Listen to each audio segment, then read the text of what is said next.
Allah bizi bu 3 ayın feyzindən, bərəkətindən, rəhmətindən binəsib eləməsin inşallah. İlahi, əllərimizi naumid qaytarma. Amin deyən dilləri lal öldürmə. Bağışlamamış bizi bu dünyadan aparma. Öz evin ziyarətin, Peyğəmbər, Əhl-i Beyt ziyarətin bütün arzusunda olanlara bu cəmə qismət elə. Bu il Kərbəla ziyarətini bütün arzusunda olanlara bu cəmə qismət elə. Dünyada İmam Hüseyin ağanın ziyarətindən, qiyamətdə şəfaətindən bizi məhrum eləmə. Bizi bundan artıq bir-birimizə mehriban elə. Bizi şeytan, nəfs-i əmmara şərrindən hifz elə. Hər kim hər vasitə ilə, malı ilə, canı ilə, elmi ilə, hər yolla sənin dininə xidmət göstərir. Dünya və axirətlərin abad elə.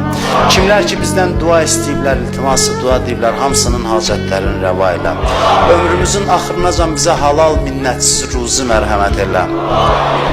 Qiyamət günündə günahkar gözlərimizi, günahkar qəlblərimizi cəhənnəm odunda yandırma. Bu torpaqların azadlığı uğrunda canını fəda etmiş şəhidlərimizi Kərbəla şəhidləri ilə məşhur elə. Əskərlərimizi ağla gələn, gəlməyən bəlalardan hifz elə. Sənə and verirəm bu günlərin hörmətinə, onları tezliklə öz ailələrinə qaytar. Gələn günlərimizi keçən günlərimizdən xeyir elə.